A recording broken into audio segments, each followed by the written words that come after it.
Muy buenas tardes, bienvenidos. La verdad que yo siempre he dicho que el aula de Ciencia y Tecnología de la Universidad de Alicante son los que asisten aquí y desde su casa, que nos están viendo en este momento. Entonces, realmente una cosa, eso es muy importante. Si no, aquí hubiese la mitad, bueno, la semana que viene ya no veníamos, ya hemos acabado. Quiero decirles que va a empezar el ciclo que se llama Ahora más que nunca Matemáticas o Matemáticas ahora más que nunca. Voy a explicar muy brevemente por qué lo escogimos. Un poco me siento, bueno, por supuesto corresponsable, pero más que eso. Bueno, el objeto de esto es dar respuesta a la pregunta para qué sirven las matemáticas. La verdad que hay una cosa, habéis visto muchas veces que hay gente que coge y dice, yo no sé nada de cuentas. Bueno, bien, pues es una cosa, una característica. Sí, que digo que hay mucha gente que te dice, yo no sé nada de cuentas, pero hay un montón de estudiantes que dicen, no, yo no estudio tal cosa porque yo matemáticas no me gusta. Esto es la razón, que ahora matizaré un poquito más, de por qué este ciclo de conferencias. La verdad que vamos a contar con el profesor emérito de Estadística y Investigación Operativa de nuestra universidad, el profesor Ángel Goberna. Va a moderar, cuando haya las intervenciones, en el momento, un profesor que es nuestro querido rector, y yo la verdad que me emociono, que está aquí con nosotros, Andrés Pedreño. En esta casa todos siempre te hemos querido mucho. Yo te he conocido muy de cerca y siempre cuando la gente dice que eres un hombre muy fértil, muy imaginativo, muy creador, y muy trabajador sobre todo.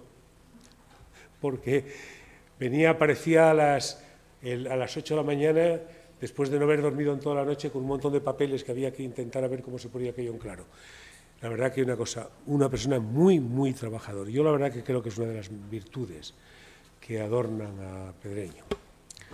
Bueno, el caso es que, dicho esto, lo único que sí es cierto es que el ciclo, muy brevemente comentado, porque para animaros a que vengáis, pues algunas interacciones entre matemáticas y política, un hombre tan sugestivo como ese, que está inspirado, yo creo que sin duda, cuando vino la otra vez aquí Borrell, probablemente.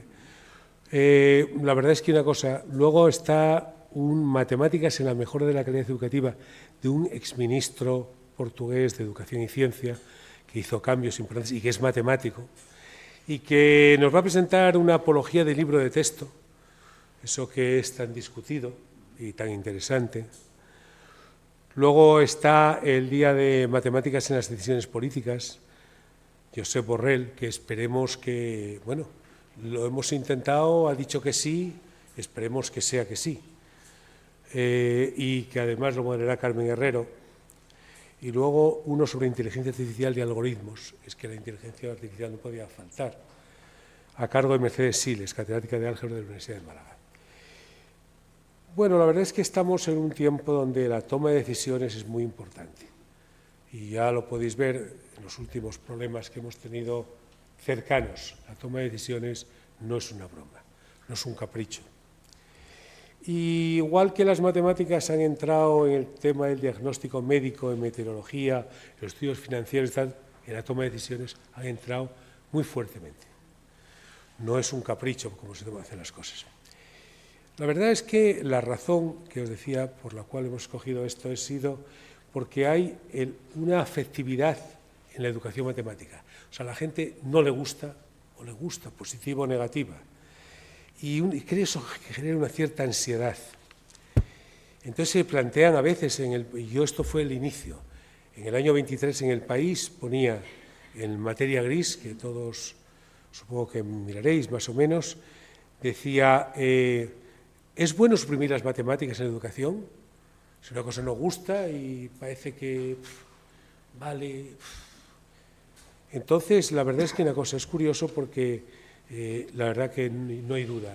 No solo no hay que suprimirlas, es el lema que hemos puesto, ahora más que nunca, matemáticas. Porque desarrollan el pensamiento lógico, porque son la base de un montón de disciplinas, que de la ingeniería, la economía, las ciencias, las artes digitales, todo. Y, por supuesto, es una forma de transferir conocimiento fácil y de recordar y de memorizar y de, digamos, conseguir tener una mente ordenada. No voy a comentar más que una pequeña cuestión. Hay un señor que es de Oxford, joven, Konrad Wolfram, que ha diseñado un nuevo modelo, cómo enseñar matemáticas a los niños en el mundo que estamos. Y el modelo consiste, digamos, es en utilizar la computadora para hacer lo que sería el cálculo. Y todo lo demás, digamos, hacer una matemática, una filosofía de las matemáticas. Esto es lo que piensa. Porque el cálculo es el que parece como si la gente es aburrido, poco entretenido, hasta que se le coge gusto, pero bueno, en fin. Lo que es verdad es que este curso TED, ha tenido 1,5 millones de reproducciones. Quiere decir que la gente se lo ve. Yo me lo he visto, es una maravilla, os lo recomiendo. Cómo enseñar a los niños matemáticas en el mundo. Lo escribís, es un curso TED, ya sabéis, tecnología, entretenimiento, diseño, y que tiene siempre un valor desde el punto de vista, digamos, como cursos, son una maravilla. Este señor lo han contratado en Estonia para coger y, digamos, enseñar matemáticas, o sea, hacer un modelo de enseñanza de matemáticas en Estonia. Y, por supuesto, se propone eliminar el cálculo a mano. No quiero contaros más porque me parece que es innecesario, pero a mí lo que me parece importante es que este aula de ciencia y tecnología, pues la verdad es que debía de intentar un poco, vamos a intentar buscar más temas de este estilo, porque creo que es una buena idea. En estas cosas me ha ayudado una persona que se llama Clemente Alonso, que es la responsable del título de matemáticas de nuestra universidad, que me parece que es una persona que es importante conocer. Su tesis es equivalencias topológicas de conexiones de sillas en dimensión 3, quiere decirse matemática, no hay problema. Y que, bueno, es una persona que tiene un currículo, ha estado años en un instituto de matemática pura y aplicada en Río de Janeiro, en fin. Y desde 2004 empezó en nuestra universidad y luego ha estado como profesora visitante y desde el 2011 como profesora titular. La verdad que fue la que me ha ayudado a hacer esto y con la que hemos discutido junto con Goberna. Los tres hemos discutido esto y conviene siempre, me gusta citar a aquellos que... La verdad es que el moderador, no me atrevo a presentarlo, pero bueno, voy a decir algo de él. Es una persona que para mí ha sido... Yo he utilizado los conocimientos de Pedreño toda una vida después de estar con él. Él me enseñó cómo se dirigía una universidad. Y la verdad es que, y lo digo honestamente, siempre pensaba, ¿esto cómo lo haría Andrés? Y esto es lo que yo hacía. Es una persona muy moderada, es una persona que tiene las ideas absolutamente claras y que estudia mucho. Y se fija mucho en lo que hacen los demás. Y entonces creo que es bien conocido en las universidades españolas por una de sus grandes obras, Universia, o por la biblioteca virtual, o por tantas y tantas cosas que nos dejó en herencia. La verdad que, en fin, no voy a leer todos sus premios, cargos académicos y demás, porque no merece la pena, pero realmente últimamente se dedica al emprendimiento y desarrollo de economía digital. Bueno, hace un poco de tiempo ya. La presentación de Goberna deberá hacerla él, pero yo, Goberna, quiero decir de él una cosa importante. Cuando estábamos en los temas de la pandemia, andábamos buscando temas, cuestiones, ideas para sacar aquí y de repente pues nos encontramos con una cosa que todos los días nos machacaban. Hoy el precio del kilovatio hora en el mercado de la energía ha subido un 80%, ¿por qué ha subido el precio del petróleo? No, el precio de la energía, el mercado... Hostia. Y entonces él, como buen científico que es, cogió y nos pusimos a trabajar en una oferta interesante, el precio de la energía. Y hicimos una conferencia que le dio para escribir un libro, esto es Goberna, y entonces realmente una cosa, creo que es un tema importantísimo. Esto es lo que es la universidad que a mí me gusta, la universidad que está atenta a lo que ocurre por el mundo, lo sigue, intenta dar ideas, para que la sociedad, digamos, se beneficie del trabajo y de las ideas que circulan aquí. Y bueno, la verdad que aquello trajimos una ponente, Natalia Figueroa, Fabra, perdón, que es una experta en el mercado eléctrico, y la verdad que, en fin, está colgado en la red, no hay más que entrar, lo digo porque todo lo que damos aquí está colgado en la red, entrar y mirar, merecería la pena que se fijasen. Donde se ve que las matemáticas tienen un plus importante a la hora de interpretar el sistema. Y nada más, les dejo con el doctor Pedreño.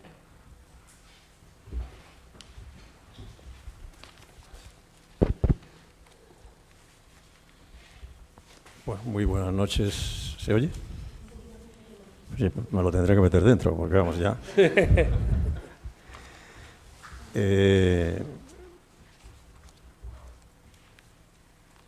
No sé ni qué hago aquí, porque me dice la profesora Ana Laguna y el profesor Ordóñez que vengan, y yo vengo, y no digamos si está el profesor Miguel Ángel Gover. Porque, bueno, fue mi profesor en la Facultad de Económicas cuando entré en primer curso. Aunque lo veáis ahí, que parece más joven que yo, fue mi profesor. Yo fui un pésimo alumno de matemáticas. En realidad, en el bachiller era la asignatura que más me costaba, le huía continuamente, ¿no?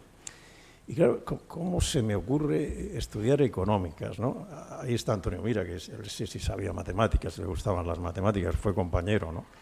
Y luego un geólogo, pues claro, es de ciencias y es muy cercano a las matemáticas. Los de económicas, con la excepción de Carmen Herrero, que la tenemos ahí, que sabe muchas, pues el resto estamos ahí un poco a remolque, ¿no? Dejándonos llevar, ¿eh? A mí el reto de aquello de la raíz de 1 igual a más 1, que te muestran aquello, eran 2 folios, me los tuve que aprender de memoria. Luego me dio un notable, ¿eh? Para ser un mal alumno, un pésimo alumno de bachiller, me dio notable en primero. Y eso, yo le dije, hace un mes o 2 estuvimos juntos y le dije, Jolín, tienes un mérito extraordinario, porque le perdí el respeto a las matemáticas cuando me aprendí aquello sin comprenderlo absolutamente, pero dije, bueno, de alguna forma ya me irán entrando. Luego me animé tanto que en mi tesis doctoral estaba lleno de matemáticas. Hice unos ajustes matriciales, bueno, unas cosas increíbles. Y ahora incluso me dedico a la inteligencia artificial. Qué importante es tener magníficos profesores de matemáticas, porque en realidad cuando se nos enfrenta como una barrera, evidentemente nos limita. Y entonces, en realidad, la capacidad de abstracción humana que se plasma en la matemática es superar nuestros propios límites, ¿no? Entonces, en definitiva, yo creo que tener profesores como es, que lucharon además, porque ya cuando me vino a ver como rector, le dije, aquí ya veremos a ver, dice, ¿qué quieres? ¿Embadurnar a toda la Universidad de Matemáticas? Dice, sí. Y entonces, bueno, pues en realidad, el equipo nos lo tomamos como una obligación. Y quizá esta historia no es bien sabida, o no bien recordada, pero matemáticas fue 2 años ilegal. Matemáticas, como casi todo. Bueno, haces bien en recordarlo, profesor Ordóñez, es verdad. Estábamos en la ilegalidad absoluta durante 2 años ahí luchando. Pues es ciertamente, nos dijeron que sí, que se iba a aprobar, y nosotros lanzados, y más duda, era arquitectura, matemáticas, ciencias del mar, creo que también estaba en ese paquete. Venga, pues acaba de implantarse la Universidad Miguel Hernández, que menos que tener nosotros, después de segregar medicina, etcétera, algunas titulaciones, ¿no? Y entonces, bueno, pues efectivamente empezamos, y luego nos dijeron desde la Dirección General que ni hablar, que eso no estaba aprobado. Y entonces veíamos que cursaban primero, cursaban segundo, y que en realidad podrían titularse, y la titulación no estaba aprobada, ¿no? Y bueno, en realidad recuerdo eso porque en definitiva me satisface enormemente el recordar la ilusión, el convencimiento que le pusimos el equipo rectoral, aquí presente Ana y Salvador, con el empuje que Miguel Ángel le dio y la credibilidad que tenía para realmente implantar estos estudios en matemáticas. Y afortunadamente, yo creo que ahora mismo es una de las titulaciones absolutamente fundamentales que tiene la universidad.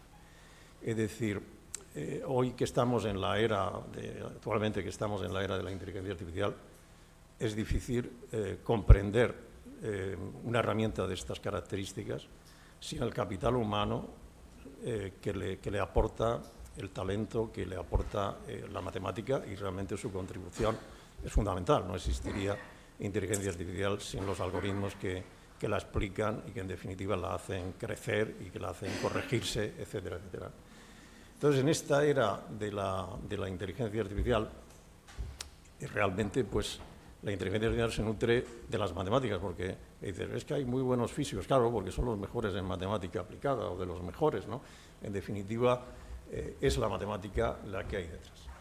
Y bueno, yo sé muy bien que venía a hacer aquí, porque siendo un pésimo alumno y en definitiva pues casi le meto en un lío porque la aprobaba en matemáticas y luego era ilegal y todas estas cosas que estamos haciendo.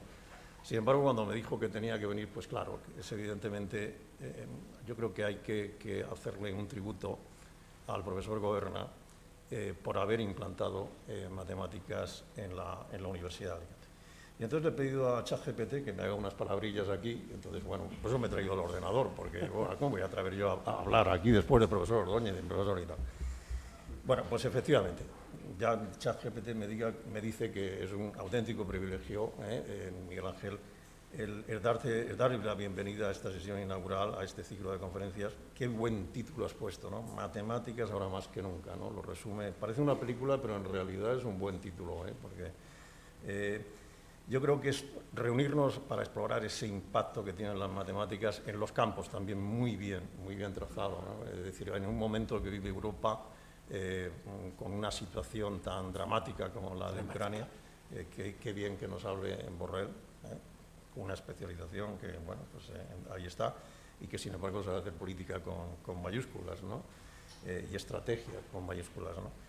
Y bueno, yo creo que efectivamente esa intersección en el mundo de la política, de la educación y de la inteligencia artificial, como no, pues es clave, ¿no? Y entonces, pues yo creo que este ciclo me consuela un montón veros ahí a todos juntos y que esté lleno, porque en este sentido, claro, es lo que merece una sesión como esta, unas jornadas como esta, que evidentemente tengan vuestra presencia y que tengan el eco que tienen que tener. Y bueno, pues después de recordar esos avatares como el plan de estudios y ese logro institucional, hay que decir, y insisto mucho, que es muy importante, los estudios de matemáticas no se hubieran implantado con un rector que era un mal estudiante, pues no se podía esperar que hubiera nunca matemáticas, ¿no? Mal estudiante de matemáticas, de otras cosas aceptables. Pero fue efectivamente el liderazgo, la visión del profesor Miguel Ángel Goberna. Yo creo que su contribución no solamente se limitó a la conceptualizar un plan de estudios o desempeñar un papel en la marcha, que es fundamental, el empuje, la captación de profesores. Yo creo que fue su entusiasmo el que hoy podemos decir que tenemos una de las mejores titulaciones con rigor, con excelencia, ¿no? Excelencia es la palabra, ¿no? Y yo creo que en ese sentido, pues realmente hoy tiene un espacio académico, ya lo he dicho, que es referente para nuevas generaciones, porque si realmente queremos ser muy buenos en inteligencia artificial, nos hace falta excelentes matemáticos, ¿no? Bueno, pues yo creo que en poco más puedo decir, y además no debo decir mucho, porque lo importante es que escuchéis, ¿no?, a Miguel Ángel.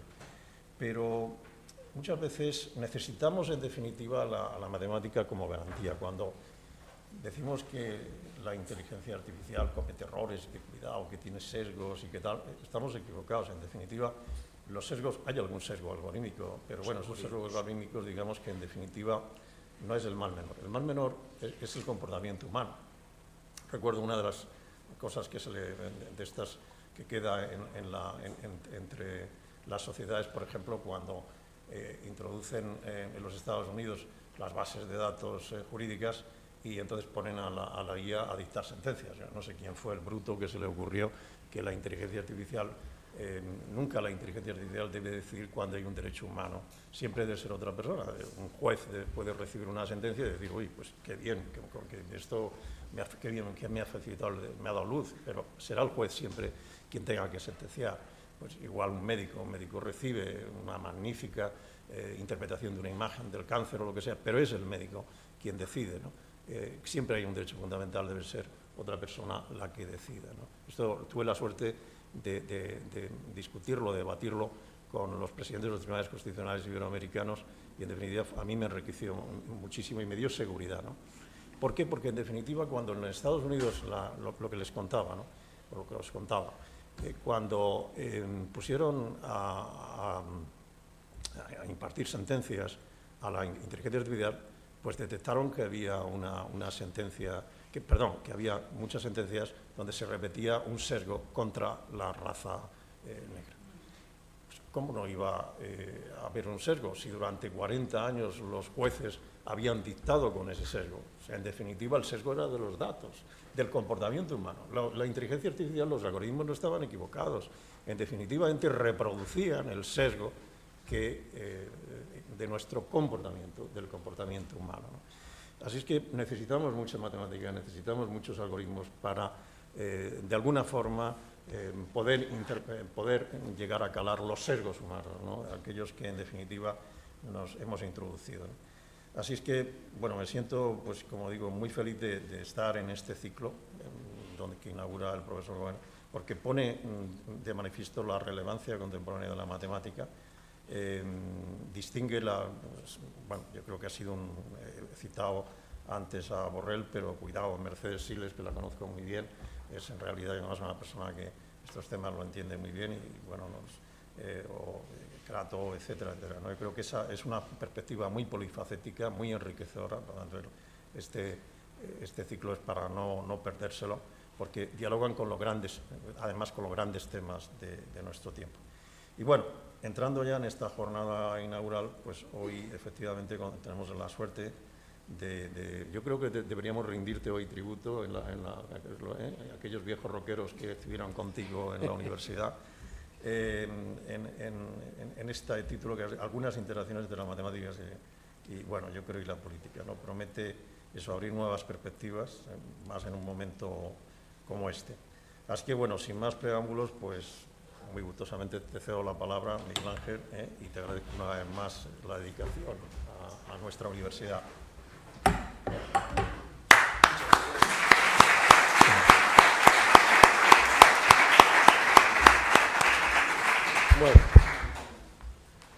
Bueno, agradezco mucho las palabras. El elogio es excesivo. En realidad, yo he sido un líder, es posible, pero mis compañeros me han ayudado mucho siempre, de modo que hay más rockeros, aquí presentes un par de rockeras, por lo menos. O sea, todo lo que hacemos en el fondo lo hacemos con ayuda de la gente. Siempre hay uno que a lo mejor da la cara y entonces se le personifica mucho en él lo que ha ocurrido, ¿no? Pero bueno, son méritos a compartir. Bien, la charla está basada en este libro, del cual es coautor Francisco Aragón Artacho, que está al lado de la columna esa de acá. Lo verán joven, no es tan joven como aparenta. Es catedrático desde hace 2 meses y era alumno de 3er año cuando, en el año 2000, que es el año mundial de las matemáticas, trajimos a Borrell para inaugurar un curso de 20 aplicaciones de las matemáticas en diferentes campos. Incluía arte, eso sí que era un curso completo. Aquí somos más modestos y solo son 4 temas.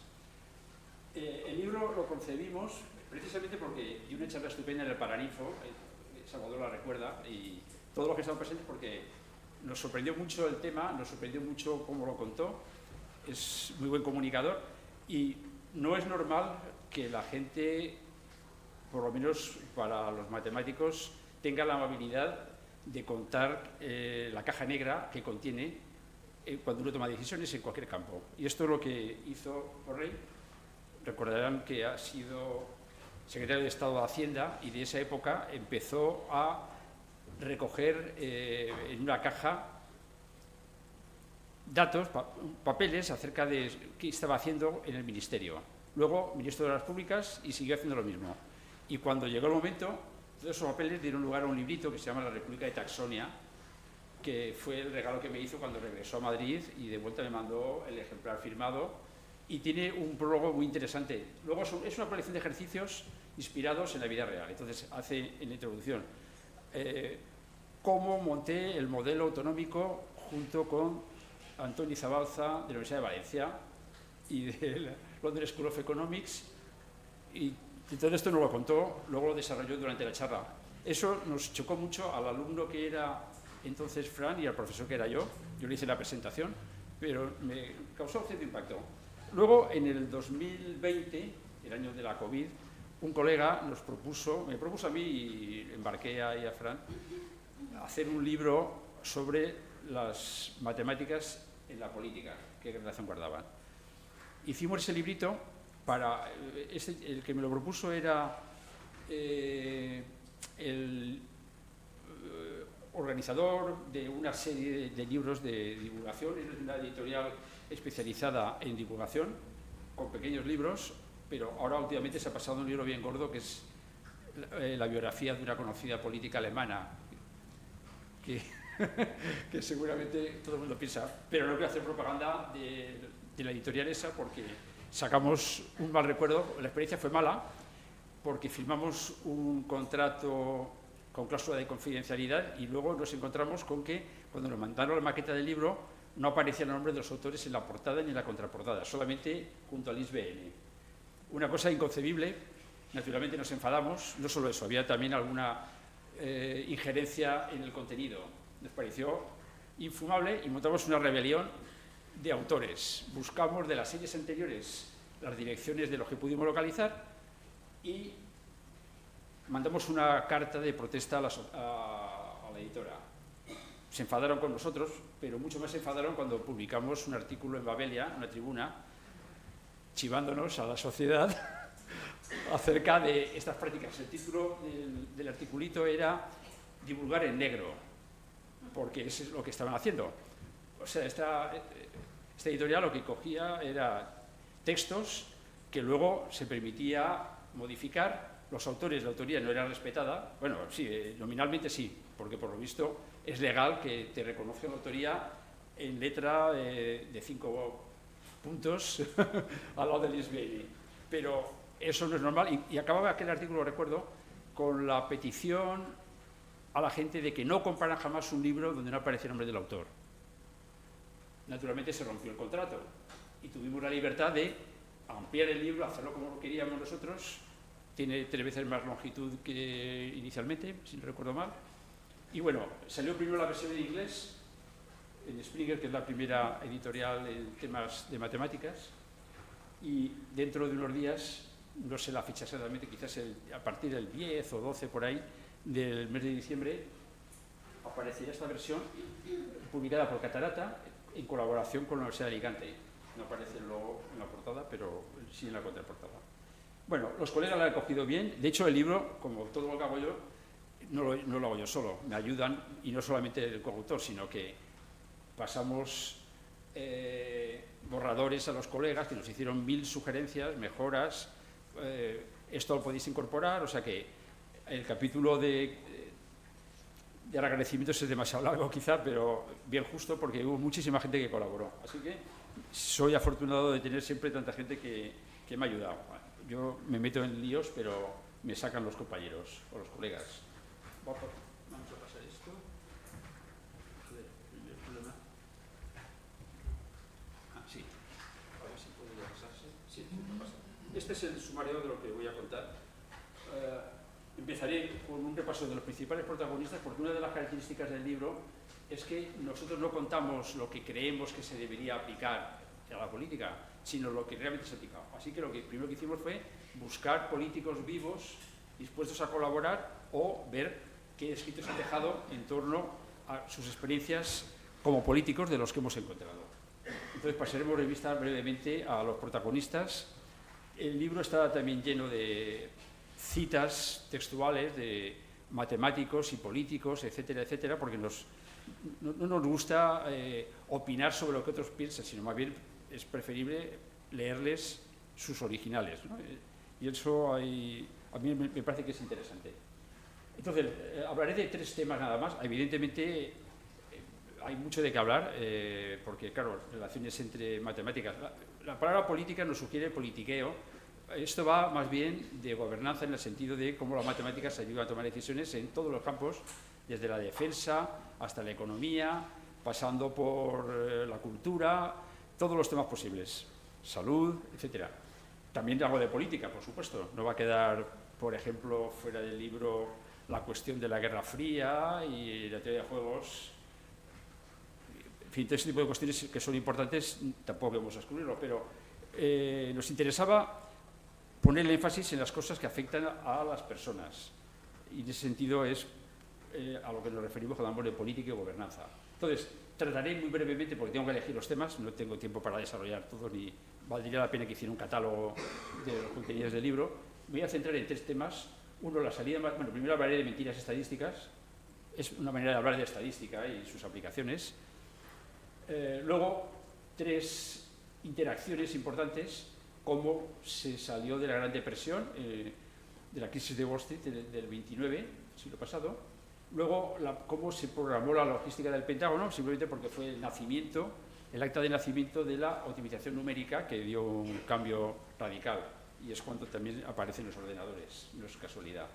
Y luego un tema bastante más actual, que es la captación de votos vía aprendizaje automático. Estamos ahí en el borde de la inteligencia artificial, porque se trata del machine learning, es decir, el aprendizaje automático, que es una de las herramientas básicas de lo que Pedreño llama inteligencia artificial estrecha. Luego está la otra, que es el chat GPT, etcétera, que son más intentos de lograr argumentos y razonamientos imitando al hombre. Lo otro es más técnico y la base matemática para nosotros es especialmente la optimización, y eso es machine learning, es optimización y poco más. Y luego me anticiparé a 3 preguntas suyas. Si no consigo completar porque me falta tiempo, lo dejaré aparcado y espero que alguno me pregunte y así lo podré contar. ¿De acuerdo? Esta es la idea. Empezamos por los protagonistas. Bueno, buscamos ministros que hayan tenido experiencia como matemáticos. Generalmente eran gente que tienen doctorados y quizás en algunos casos maestrías. Bueno, pues encontramos 25 ministros doctores en matemáticas.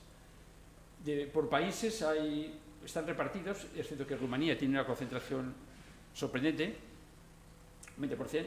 Francia tiene 2, pero 2 grandes matemáticos, que son Borel y PLB, y Portugal tiene otros 2, España no tiene ninguno.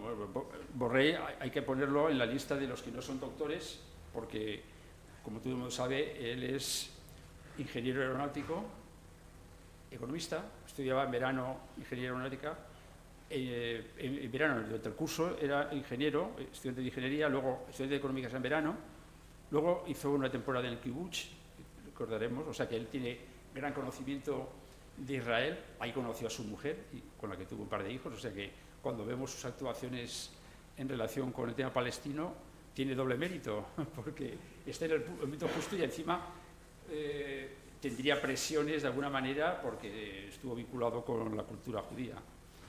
Bueno, luego hizo un máster sobre matemática aplicada, concretamente optimización en Stanford, y bueno, era un buen elemento, pero no está en esta lista porque aquí de estos 25 hemos puesto solo los que eran doctores en matemáticas. Los hay de países diversos, por ejemplo está el actual presidente de la República Centroafricana, uno de los principales aliados de Putin en el área esta, pero bueno, hay gente para todo. Traté de contactarlo también, pero porque hemos tratado de contactar con todos los que están vivos, con los muertos no, porque no vamos a recurrir a experimentos. Pero bueno, no todos contestaron, los rumanos sí. En fin, en total tenemos 4 matemáticos exministros que han sido nuestros guías, y son estos. Nuno Crato, que dejó una bonita pieza que es esta carta, una especie de epístola a un joven ministro. Cuando abandonó su ministerio, estuvo, me parece que del 11 al 15, escribió acerca de el buen uso, la buena praxis de la estadística por parte de los políticos. De la estadística uno se puede fiar, hay que hacer las cosas bien, porque hay que reconocer que tiene mala prensa la estadística. Hablaré de eso dentro de un poquito. Aquí tenemos a Borrell, aquí tenemos a Johanna Banca, cuyo marido es amigo. Yo no lo sabía que estaba casado con una política. Por esta época, cuando yo lo conocí a él, en Mongolia, en el 2007 creo que era, ella era ministra de un land. Lo fue de 2 lands antes de pasar al gobierno federal. Era íntima amiga de Angela Merkel y estuvo en 3 gobiernos de Angela Merkel, o sea, era su persona de confianza. Y tuvo la amabilidad de contribuir al libro con un argumentario largo acerca de las aplicaciones, no solamente las que ella vivió, sino también las que ella opinaba que se debían hacer. Una colaboración generosa por su parte. Y por último, Ehud Barak, que es un hombre muy interesante. No contratamos con él, pero no quiso colaborar porque nos dijo que lo que tenía que decir lo tenía puesto en su biografía, que es este libro, Mi país, mi vida, en el que cuenta cosas muy interesantes. Este hombre estudió matemáticas y física, aparte de que era militar de carrera, el más condecorado de toda la historia de Israel. Fue primer ministro, fue ministro varias veces y primer ministro, hacia el 2000 o cosas por el estilo. Bueno, aquí aparece como negociador bajo los auspicios de Bill Clinton con Yasser Arafat, acuerdos de Camp David que no sirvieron, que no llegaron a culminar, y entonces en el libro cuenta muy bien, porque él venía con su conocimiento en ese máster, había aprendido a teoría de juegos, era su especialidad, y pudo comprobar que cuando se dan situaciones de mucho estrés y de mucha presión, generalmente los actores no actúan de modo racional, sino que hay algo así, según su maestro Sversky, que fue un profesor israelí, pero que era coautor de un premio Nobel, un tío de gran nivel, según alrededor del 10% de las ocasiones no se llega a un acuerdo simplemente porque la presión puede a los que están actuando. En este caso de acá, si Yasser Arafat, por ejemplo, recalentó a sus elementos de la OLP, etcétera, etcétera, no podía llegar a un pacto que luego a la vuelta lo iban a crucificar. Es decir, que llega un momento en el cual uno tiene temor de tomar una decisión. Eso es lo que le pasó. Y esto lo cuenta muy bien en su libro, que me parece recomendable. Hemos reproducido estos trozos que son muy interesantes. Hablemos de mentiras estadísticas. Bueno, una cosa son mentiras estadísticas y otra cosa es estadísticas de mentiras. Bueno, esto último es lo que hacen las empresas que se dedican al fact-checking, a la verificación. En España tenemos dos, pero no hacen estadísticas globales. Maldita.es y la otra, la de Ana Pastor, pero no hacen estadísticas. Sabemos, por ejemplo, que durante los primeros 100 días de Biden largaba del orden de 0,8, Donald Trump llegó a 5, se multiplicó por 6, el número de mentiras diarias. ¿Qué es esto de que un señor, por ser de derechas, diga más mentiras? Ocurre que hay un artículo muy interesante de González Bailón en una revista indiscutible que es Science. Science y Nature son las dos revistas, por ejemplo, que utiliza el ranking de Shanghái para la evaluación de las universidades, son de máximo prestigio. Y hay un equipo formado por una española de ciencias políticas con profesores de universidad y también con elementos de Facebook, eran del orden de 26 autores. Estudiaron un conjunto de nada menos que 208 millones de mensajes de Facebook, localizaron todos aquellos que eran falsos y se encontró con este hecho sorprendente, y es que el 97% de los enlaces circularon entre los conservadores. No somos simétricos, conservadores y progresistas, ante la mentira. Este es un hecho indiscutible, porque hay otros estudios y todos coinciden en lo mismo. ¿Cómo se explica si no? ¿Esto qué pasa? De vez en cuando se me niega a pasar. En España, por ejemplo, este dato. De acuerdo con el libro de San Pedro, publicado por Planeta este año, un tercio de los adultos españoles cree que ETA tuvo que ver con los atentados del 11M. ¿Cómo es posible que después de 20 años de largar aquella bola todavía circule y que se lo sigan creyendo? Simplemente que siguen inundando su hábitat de esas mentiras que se repiten y repiten y la gente acaba creyéndolo. Hay que reconocer que muchos de ellos irán de buena fe, pero el hecho es que los tiempos que corren son muy extraños. Cuando un tercio de los españoles puedan creerse semejante mentira tan palmaria, bueno, así está la cosa. El mexicano Manuel López Obrador era muy prolífico.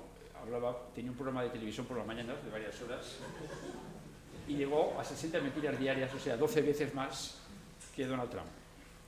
Acá, si hubiera, por ejemplo, una medición de mentiras, hubiera habido un pico fenomenal después de la Dana de Valencia.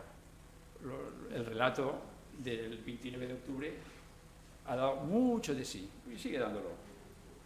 Pero bueno, no existe esa medición, no se puede. Vamos a pasar entonces a la parte que nos concierne, porque la estadística hay que reconocer que tiene, como os he dicho, mala fama. Tiene mala fama porque ha sido evidentemente mal utilizada. Vamos con las definiciones de tipo aproximativo. Empecemos, por ejemplo, las del Mundo Today. Bueno, el Mundo Today es aquella parte de la asignatura de matemáticas que el profesor no nos lo contaba, no tenía tiempo, se dejaba para el final y no lo contaba. Eso valdría para la gente que cursó bachillerato en ciencias sociales. Para los que cursaron materias, grados o licenciaturas en ciencias sociales, tipo ciencias políticas, sociología, etcétera, es aquella asignatura de primer año obligatoria que nunca conseguí aprobar y que tuve al final que aprobar por compensación. Bueno, esta es parte de... Otro que también ha opinado al respecto es Martín Caparrós, hace poquito. Decía, es esa disciplina que permite afirmar que el humano promedio tiene un ovario y un testículo. El promedio. Claro, no siempre el promedio es una buena representación y puede no corresponder a nadie. Cuando hablamos de variables que son 0,2, pues la media va a estar en 1. Y lo que hace simplemente es tomar unas variables que no son representativas. Pero bueno, lo digo porque tiene mala fama. En la literatura hay villanos que son estadísticos, en el cine también. En la película de Los que se quedan, recordaréis que había un protagonista principal, era un profesor, viejo profesor, que se encontraba frustrado y había hecho una mala carrera profesional porque un compañero lo denunció, un compañero de curso, por haberse copiado, y le pone el director de la película o el guionista la profesión de estadístico. No es casual, ¿no? Bueno, lo digo porque es un poco el estigma de esta materia, y la estadística, sin embargo, es bien útil. Lo que pasa es que requiere un poquito de cultura para poder entender lo que se dice. Es importante, creo, denunciar las mentiras estadísticas. Por ejemplo, buscamos las cosquillas a Pedro Sánchez y encontramos con alguna dificultad, porque la gente de izquierda, como sus clientes no compran las mentiras, no tiene estímulo para largarlas. En realidad es una cuestión de mercado. Supongo que si sus mentiras tuvieran impacto en su clientela, en sus votantes, pues evidentemente harían uso también. No creo que es una cuestión de principios. Bueno, el caso es que durante la COVID hizo esta afirmación que España ocupaba el puesto quinto del mundo en la realización de test totales. Pero claro, viene un poco de trampa ahí. Uno no debe decir eso, sino que tiene que hacerlo en función de la población vacunada. En términos de, por tanto, esto es una especie de restricción mental. Eso que nos enseñaban cuando estábamos en el colegio de curas y nos hablaban de la mentira y la restricción mental. Hay una diferencia. La restricción mental es no decir toda la verdad, es decir verdad pero no toda la verdad. Eso es el tipo de mentira estadística que pudimos encontrar de Pedro Sánchez. Núñez Feijóo es mucho mejor para eso, pero insisto en que puede que no sea su naturaleza, puede que sea que sus clientes le compran el producto. La primera, hemos encontrado 3 bonitas mentirijillas. Las 3 van referidas al periodo preelectoral, el último periodo preelectoral, julio del 2003, y dijo en una entrevista: siempre que ha gobernado el PP ha revalorizado las pensiones según el índice de consumo. Silvi Chourrondo, Televisión Española, le dijo que no. Y luego la han sacrificado porque fue muy atrevida al decir lo que simplemente era la verdad. Vamos a hacerle nuestro pequeño homenaje a Chourrondo. Insistió en que la economía española estaba estancada. ¿Estancada en relación a qué? En términos absolutos, es decir, que no tenía crecimiento o que estaba por debajo de lo que ocurría en el resto de Europa. Bueno, es falso y luego lo veremos en una gráfica. De decadencia, en el 21, en el 23, se podía decir que España no estaba en absoluto en decadencia económica. Estaba creciendo, eso se sabía ya por el Eurostat, crecía casi el doble o más del doble que el resto de grandes países del continente. En el debate electoral cara a cara, el único que hicieron, afirmó Feijóo que durante el mandato de Rajoy y de Sánchez los comparó y dijo lo contrario. O sea, Sánchez no era el que logró menos empleo. Fue, en todo caso, Rajoy el que le precedió. Es decir, son mentiras estadísticas que hay que penalizar y conviene que queden en libros y si puede ser que tengan difusión internacional para que el mundo sepa quién es quién. Esta intervención de Rivera, no sé si la recordarán, pero es francamente buena. Eso ocurrió 4 años antes.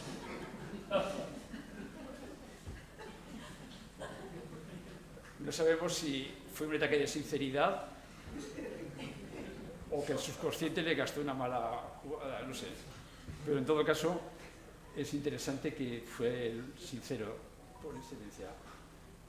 Se supone que...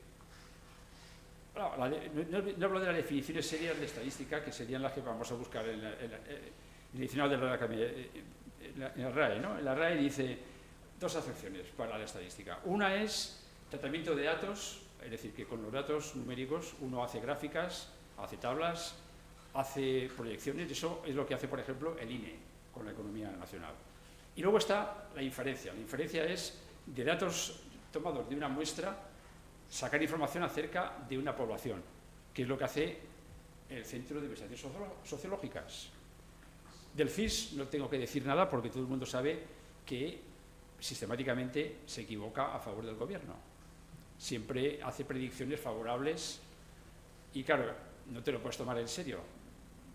Bueno, pero del INE uno esperaría algo más de seriedad cuando hace estimaciones del PIB. Porque es importante esta magnitud.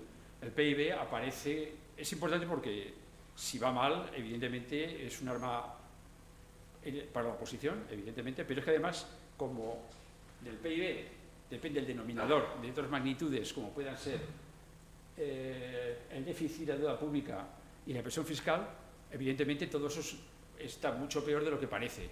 Si el denominador está mal, estás haciendo una estimación muy por bajo de la realidad, con otras consecuencias para la economía nacional, porque desincentiva, por ejemplo, la inversión extranjera, etcétera, etcétera. O sea que no es una broma. Lo del CIS puede ser una broma, porque todo el mundo dice, bueno, si dices esto, pues ya sé que tengo que quitarte unos cuantos puntos y será posiblemente lo que ocurra. Pero uno no esperaría lo que ha ocurrido con la estimación de crecimiento del PIB en el año 2021. En el 22, el INE dijo que había sido del 7,2%, lo rectificó al año siguiente y pasó al 9,2%, y lo ha rectificado este año y llega al 10,4%. Estas rectificaciones se producen siempre en periodos que no tengan efectos sobre las elecciones, de lo cual uno deduce que no es que el INE mienta, alguien del INE miente, porque no vale culpar a una institución por los errores o las mentiras que haga o que diga un elemento de la institución. ¿Qué es lo que había ahí? ¿Por qué motivo todavía no ha acabado de hacerse las rectificaciones? Porque en el 25 habrá otra rectificación, según creo, o al menos otro punto. O sea, de momento se ha revalorizado un 40 y pico % el PIB después de la primera estimación. Bueno, pues aquí tenéis la respuesta. Aquí hay una gráfica, 2 gráficas de crecimiento de 2 variables. La que está en amarillo es el PIB antes de la revisión y lo que está en azul es el empleo. Y siempre han ido pegadas una a la otra hasta que se produce un divorcio, nadie sabe por qué, en el año 2020 a 2021. De repente se descuelga. Pero es que además pasa algo parecido también con los ingresos fiscales, que también se descuelgan, y resultaría que, de ser cierto estas estimaciones que nos estaban dando, las empresas estarían pagando más impuestos incluso de lo que les corresponde. O sea, en lugar de fraude fiscal estarían regalando dinero al Estado, lo cual ese altruismo no es muy creíble. Es decir, que hay buenas razones para pensar que la gente responsable de estas estimaciones está haciendo trampas. Bueno, cuando hablé de las afirmaciones de Feijóo acerca de la economía nacional, esta es la realidad. España bajó muchísimo el PIB con motivo de la COVID, por la simple razón de que dependíamos mucho del turismo en particular, y la movilidad era básica y que se paró toda la economía, pero una vez ascendió, luego ha estado siempre por encima de la media europea y muy por encima, del orden del doble o puede que más. Y ahí estamos. Sin embargo, ¿qué cosas tuvo que oír la responsable, Nadia Calviño, en boca de Cuca Gamarra y de otro diputado, Eloy Suárez? Pues no solamente la acusaban de hacer trampa, sino que más que mentira ahí estaban haciendo algo más que eso. Estaban insultándola, ¿no? Estaban culpándola de haber ordenado falsear las previsiones del INE, cuando esto es lo contrario. El INE se equivocaba a la baja en un 40% y le acusaban de estar manipulando. Y aquí también lo mismo. Es decir, que la verdad es que si hubiera tiempo para procesar todas las mentiras que se dicen en el Parlamento, pero claro, es impune, porque mientras criticas una cosa, ha llegado una oleada de nuevas mentiras, no da tiempo a criticar. Por ello es importante dejar de vez en cuando alguna mentira estadística escrita sobre piedra, en libro, para que quede para la posteridad. Esto es. Los reguladores nucleares, se supone que cuando se presenta un proyecto de nueva nuclear, tiene que asegurarse de que el riesgo sea del orden de 10 a menos 4. El riesgo de que se funda el núcleo del reactor debe ser inferior, o como mucho, 10 a la menos 4. Pero ocurre que la probabilidad es el límite de frecuencias relativas. Hay muchas centrales nucleares que están trabajando muchos años y se ha podido ver que esa frecuencia relativa es del orden de 25 veces más. En consecuencia, hacen trampa los reguladores, echan la vista gorda y deben ser conscientes de ello, porque no puede ser que la frecuencia relativa, cuando el número de eventos es muy alto, cuando ya hay muchos años en muchas nucleares, sea tan distinto a la realidad. No puede ser. Así que hay que tener cuidado con el tema de las nucleares en cuanto a la seguridad, porque no dicen la verdad. Los sindicatos de la enseñanza, cuando se habla de hacer alguna modificación, dicen, sin dinero no podemos hacer nada. Este ejemplo procede de un artículo de Nuno Crato. Representa en las CISAs el gasto por estudiante en la etapa de 6 a 15 años y en ordenadas la puntuación PISA del país correspondiente. No están todos los de la OCDE, por ejemplo, falta China, pero en fin, aquellos que aportaron datos están aquí representados. Y lo que se observa es que hay dos tendencias distintas hasta llegar a $50.000 por estudiante para el ciclo. Por bajo de eso sí que hay una dependencia que se puede decir, puesto que hay un estadístico que es el R cuadrado, el coeficiente de determinación, que se interpreta como que el 42%, ven aquí que es R2 igual a 0,42, el 40% de la variabilidad está explicada por la inversión en educación. Mientras que para los países que invierten más, apenas hay relación entre inversión y resultados. Hay algún caso que destaca, por ejemplo, Singapur para bien y Luxemburgo para mal, eso no lo sé. Esto es una reta de regresión para un grupo, otra regresión para el otro, pero aquí el R cuadrado es de solo el 2%, es decir, que no explica nada prácticamente el dinero. La lectura que quería hacer Crato, y eso es lo que el próximo día nos contará, cosas de ese tipo, es que a la vista de esos datos sin dinero, es más, con recorte de su presupuesto, porque estaban los hombres de negro haciendo recortes en la economía portuguesa por esa época, estamos entre 2011 y 2015, la cuestión era cambios de currículum y reorganización de la enseñanza, concretamente dar autonomía a los centros y proporcionarles profesores adecuados al programa, al plan que cada centro tenía.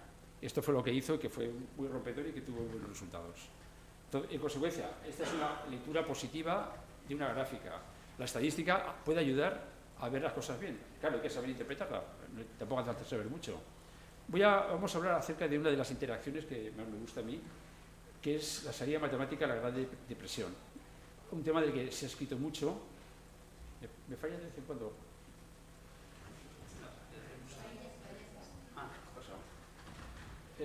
Contaba Susana Fortes un chiste de Groucho Marx, la crisis del 29, ¿no? Vista posteriormente con el humor judío, humor negro. No entiendo nada de economía, pero sé que cuando los neoyorquinos alimentan a las palomas de Central Park, las cosas van bien. Pero cuando las palomas de Central Park alimentan a los neoyorquinos, algo va mal. Bueno, fue una crisis impresionante. Había, hasta entonces, periódicamente se reproducían ciclos de bonanza económica, gran optimismo, mucha inversión, luego exceso de producción, la gente iba al paro, bajaba la demanda, bueno, pero se llegó a un extremo en el cual parecía que esta crisis no era superable. La crisis que se produjo en octubre del 24 al 29 del año 29. Para salir hubo que recurrir al expertise, al conocimiento de un matemático, más que matemático era economista de hecho, pero con muy sólidos conocimientos matemáticos. Leontief era hijo de un banquero y de una señora rica de Odessa, el banquero de San Petersburgo. Él estudió en San Petersburgo y para poder salir del país tuvo que mentir, cogió un certificado falso de sufrir un sarcoma y con eso pudo salir joven para estudiar y hacer la tesis doctoral en Alemania, en Berlín. Hizo una tesis doctoral sobre el modelo interindustrial, que es lo que luego consiguió desarrollar en Estados Unidos, y hizo prácticas en China, en Nankín, trabajando para el Ministerio de Transporte. De ahí emigró a Estados Unidos y, bueno, era justamente la época adecuada para su llegada porque pudo echar una mano para sacar la economía norteamericana del agujero en el que estaba sumida. Bien, supongamos, aquí voy a hacer uso de unas ecuaciones, pero que nadie se asuste, incluso la gente de letras, esto de su bachillerato elemental lo van a recordar. Por ejemplo, aquellos problemas que se ponían, la suma de las edades de un padre y de un hijo es 60 años, y la diferencia 20. ¿Qué edad tiene cada uno? Eso usando lo que propuso Descartes, en principio para la geometría. Aquellas magnitudes que no se conocen las representaremos por las letras finales del abecedario, X y Z. Bueno, llamemos X a la edad del padre y a la del hijo, y entonces quedaría esta ecuación. Primera, X más Y igual a 60, y luego la segunda, X menos Y igual a 20. Esos son dos ecuaciones, es un sistema de ecuaciones con dos incógnitas. Cada ecuación es una recta en el plano de las X's y la intersección proporciona la solución. Esto lo recuerdo porque todo el mundo lo ha estudiado antes de los 14 años. Luego la memoria es infiel, pero no, hasta ahí llegamos todos. Vale, pues no mucho más voy a utilizar del tema este. Bueno, el caso es que dividimos la economía del país en sectores distintos. Vamos a suponer, tengo que poner unos ejemplitos simplemente para fijar la anotación. El primer sector va a ser el sector de carbón y el segundo el sector del acero.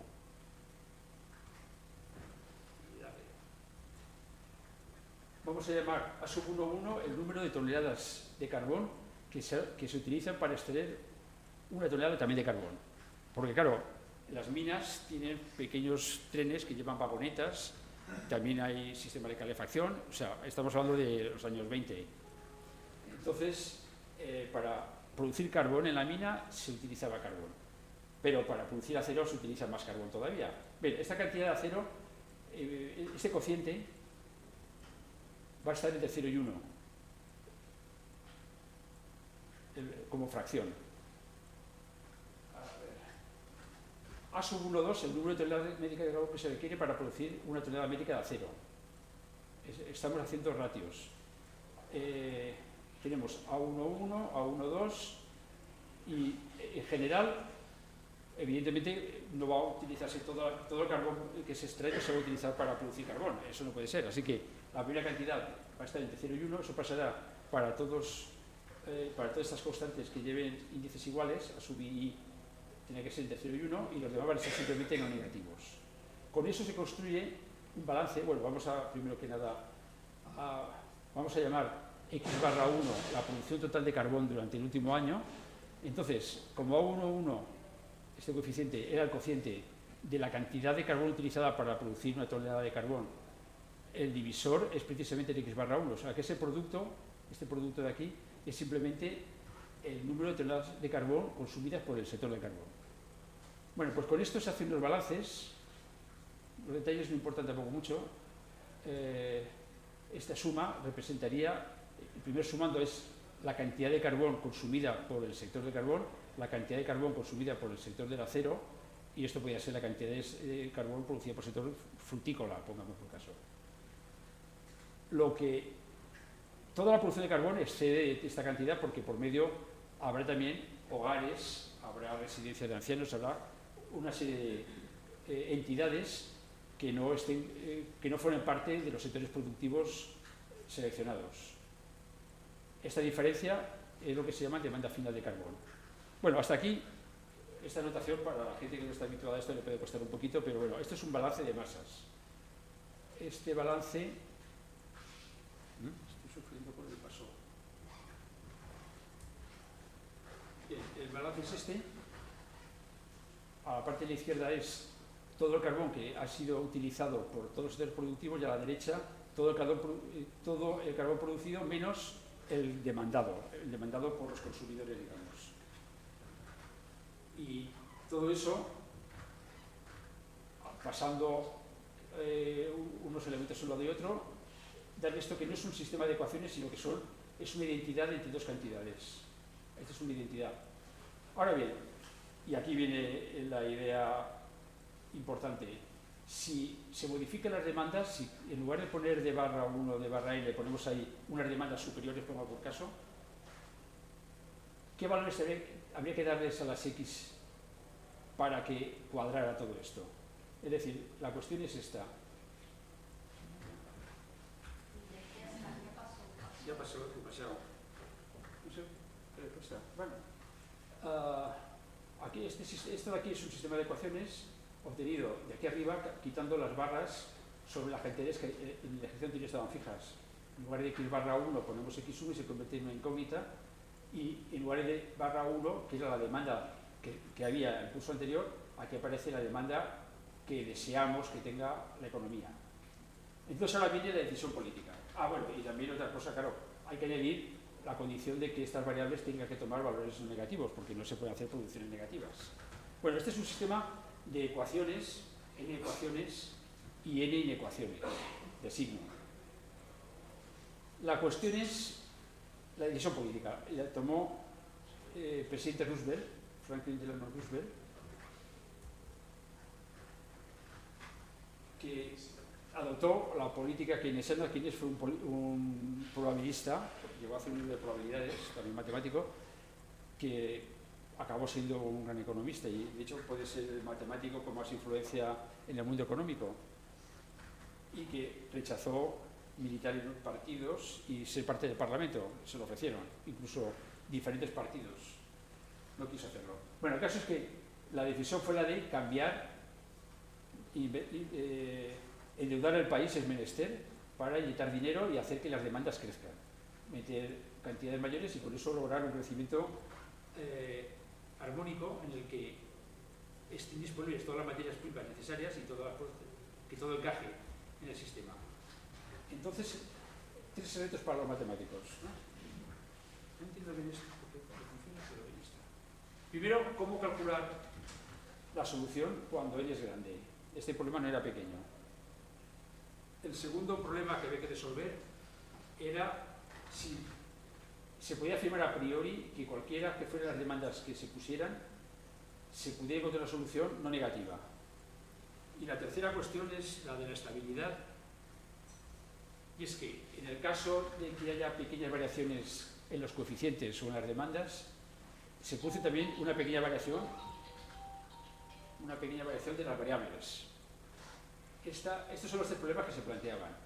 Para el primero, Leontief hizo una matriz de tamaño 46 por 46, o sea, que dividió la economía en 46 sectores, y entonces dijo, bueno, tengo estos datos. Eso era mucho trabajo, desde luego, trabajo de rata de laboratorio.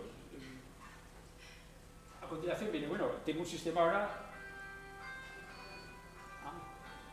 un sistema enorme para la disponibilidad de métodos de la época. Él estuvo pensando en los determinantes, esto lo recordarán los que hicieron bachillerato de ciencias, porque ahí estudiábamos, si todo el mundo recordará, una fórmula que permitía expresar las variables de un sistema como un cociente de dos determinantes. ¿De acuerdo?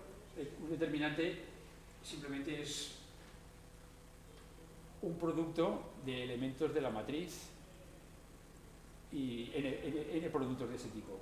Bueno, el caso es que intentó sacar provecho de la regla de Kramer y le pareció que era imposible, porque dice, con tamaño 10 me haría falta 2 años de cálculos a mano.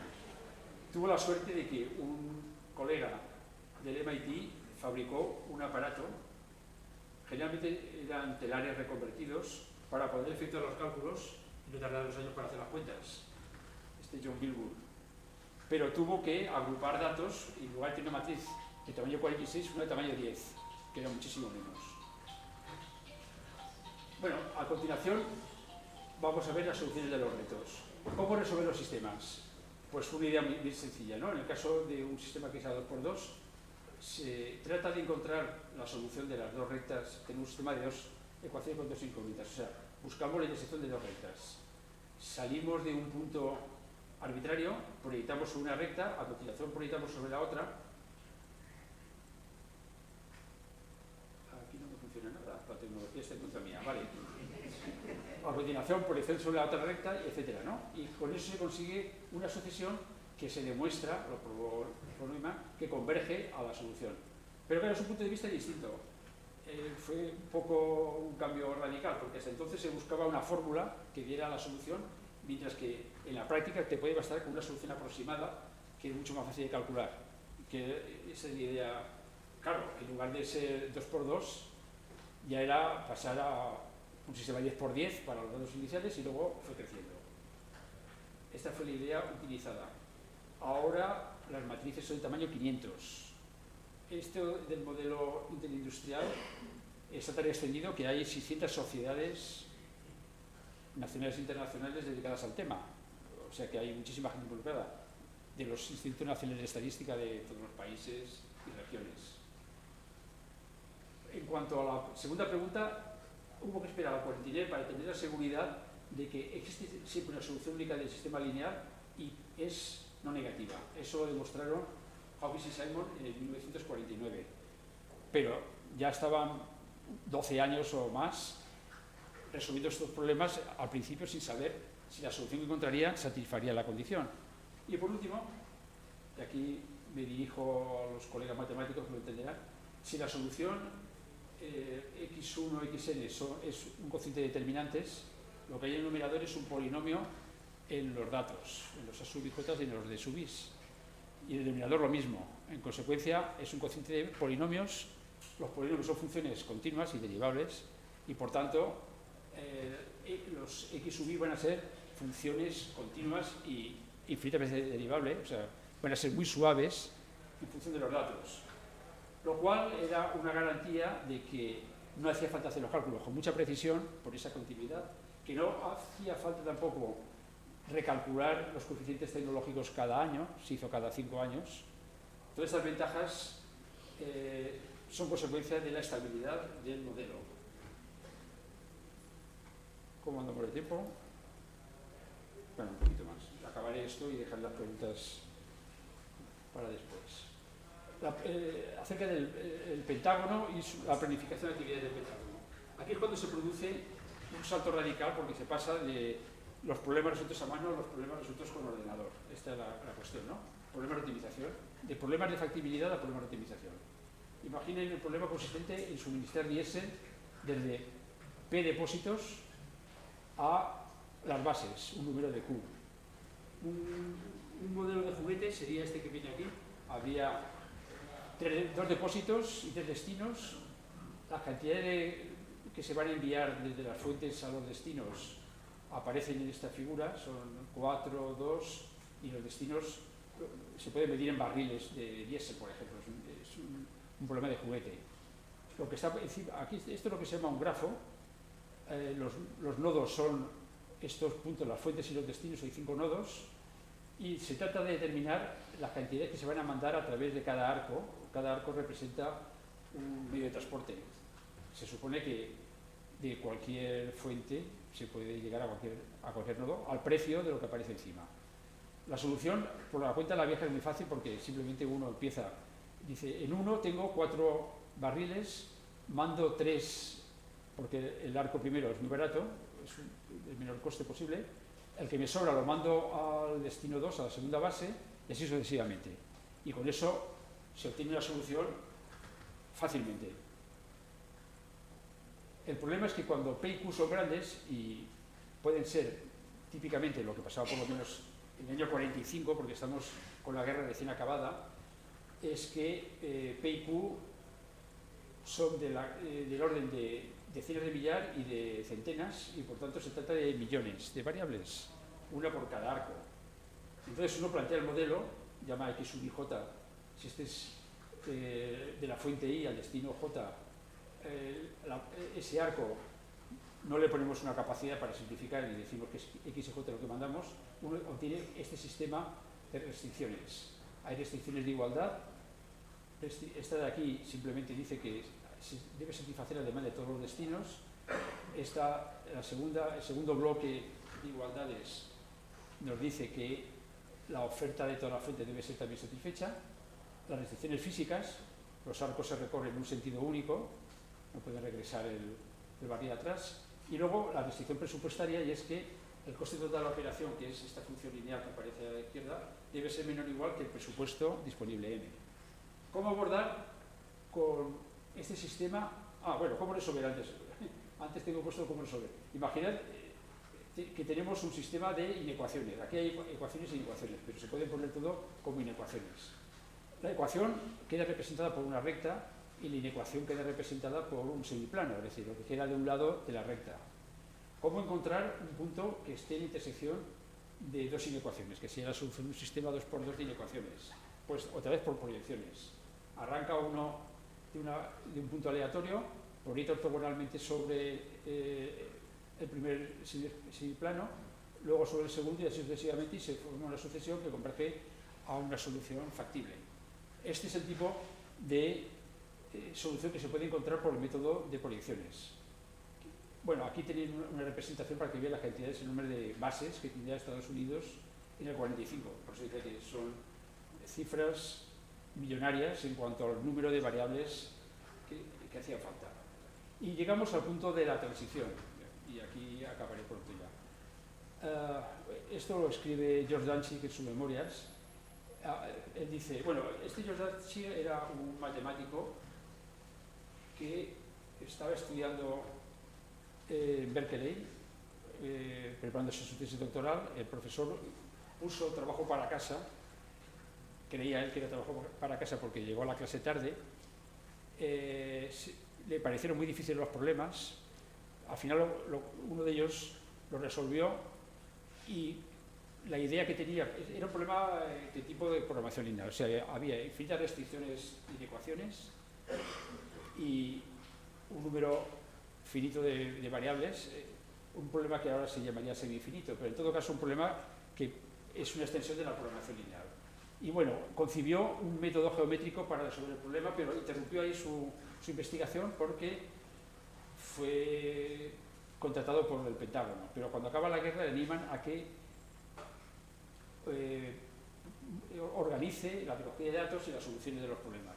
Y eso es lo que hace él recurriendo a ordenadores que llegan justamente en esta época, con dinero del Pentágono. Es decir, que se trataría de una típica colaboración, primero, porque claro, se hace para la defensa y a continuación se pasa al mundo civil. De ahí pasó a utilizarse en la industria petrolífera, etcétera, etcétera. Y luego se ha convertido en una herramienta muy popular, es uno de los algoritmos más utilizados, el método simple de Danzig. Bueno, aquí tenemos el ENIAC, que fue el primer ordenador electrónico. Ahí aparecen unas damas que la fotografía del ejército americano no eran identificadas y que todo el mundo pensó que se trataba de...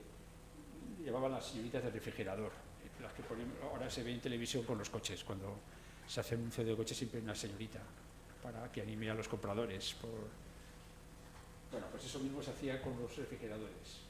Y bueno, simplemente lo que hizo Danzig fue sustituir una restricción de factibilidad, o sea que el presupuesto fuera superior al coste de la operación por la tarea de minimizarlo, con lo cual se pudo ganar, evidente, dinero y eficiencia. Y bueno, me parece que debería acabar aquí. Nos dejamos cosas muy interesantes. Ahora empiezo yo. Pero Esto es interesante, sigo. Vale, a petición popular, continúo. La captación de votos vía aprendizaje automático. Bueno, voy a empezar por un modelo que no corresponde en realidad a la política, sino a la ciencia política. En Estados Unidos sienten devoción por su constitución. Bueno, no todos posiblemente, pero de hecho apenas se han hecho enmiendas desde el año, me parece que la última se hizo en el año 72, o sea que es casi intocable. Bueno, suele pasar en muchos países, ¿no? Porque se ponen unas mayorías que no son alcanzables casi nunca para poder hacer una modificación de la Constitución. Y como favorece a alguien, y si son todos los partidos principales, pues no se alcanza nunca un quórum para poder hacer la modificación. Bueno, el caso es que eso viene a colación de que cuando se iba a votar la Constitución a finales del siglo XVIII, cuando se consiguió la independencia, hubo 3 autores que elaboraron una serie de artículos con el nombre común de Publius. Se sabía de algunos de ellos quiénes eran los autores, el autor, pero había un grupo de artículos de los cuales se ignoraba la autoría. Esto lo cuento simplemente desde el punto de vista metodológico, no porque el resultado sea muy interesante para lo que sigue a continuación. Bueno, el caso es que Fungi Mangasarian era el director de investigación y fue el que hacía las cuentas. Lo que hicieron fue digitalizar 50 artículos de Madison, 56 de Hamilton y luego los 12 artículos en disputa.